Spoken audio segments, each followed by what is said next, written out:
صلی اللہ علیہ یا رسول اللہ وسلم علیک یا حبیب اللہ صلی اللہ علیہ یا رسول اللہ وسلم علیک یا حبیب اللہ جنی پیار دے دے کیو جان بالے کیو سے ہلیا ویا مٹیے جے حوالے جنی پیار دے دے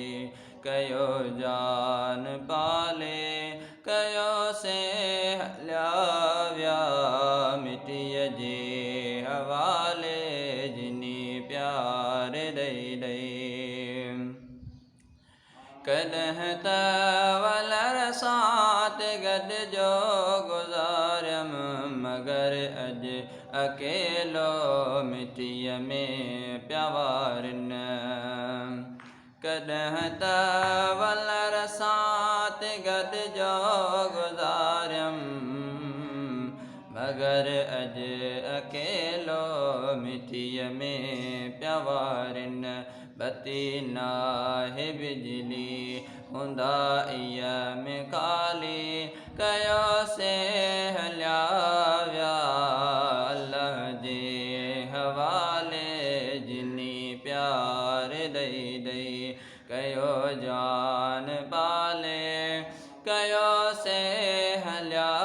ویا کلر جے حوالے جنی پیار دے دے کیڑی زندگی آمڑ کا سوائے خبر آہ انیاں کہ جل جے جنا ہے کیڑی زندگی آمڑ کا سوائے خبر آ انیاں کہ جل جے جنا ہے لائی لاج لولندے مٹھیوں بولیوں بولے کیو سے ہلیا ویا قبر جے حوالے جنی پیار دے دے کدہ سر پنجے بین ککھ تھے سٹھاؤں مگر اج تلاشو لتوں ڈے لٹیاؤں کدہ سر پنجے بین ککھ تھے سٹھاؤں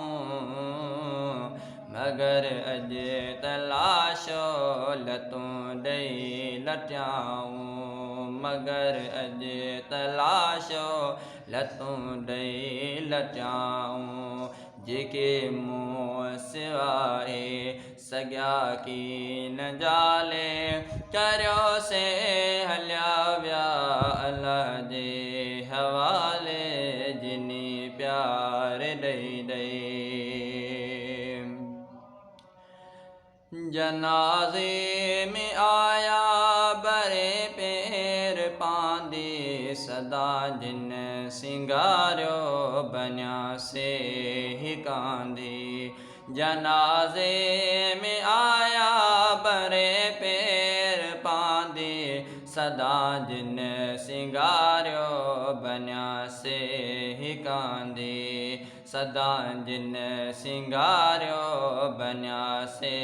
ہی کاندی جے منہ سوائے سگیا کی نہ جالے کریو سے ہلیا ویا قبر جے حوالے جنی پیار دے دے پرے منہ مجھے تا کفن دوستن کیو ॾिसी ॿियो दफ़ो पोइ दफ़न दोस्तन कयो परे मुंहं मुंहिंजे तां कफ़न दोस्तन कयो ॾिसी ॿियो दफ़ो पोइ दफ़न दोस्तन कयो ॾिसी ॿियो दफ़ो पोइ दफ़न दोस्तन कयो वॾी महिरबानी विया भाल भाले करियोसे हलिया विया क़बर जे हवाले जिनी प्यार ॾेई ॾेई बीहने सजे खे तिन ॾसियो बार बारा ग़ुलाम नबीअ जी इजाहिया मज़ारा बीहने सजे खे तिन ॾसियो बार बारा ग़ुलाम नबीअ जी इजाहिया मज़ारा क़बर ॾे निहारे चयऊं मुंहिंजे नाले करियोसे हलिया विया अल्लाह जे हवाले जिनी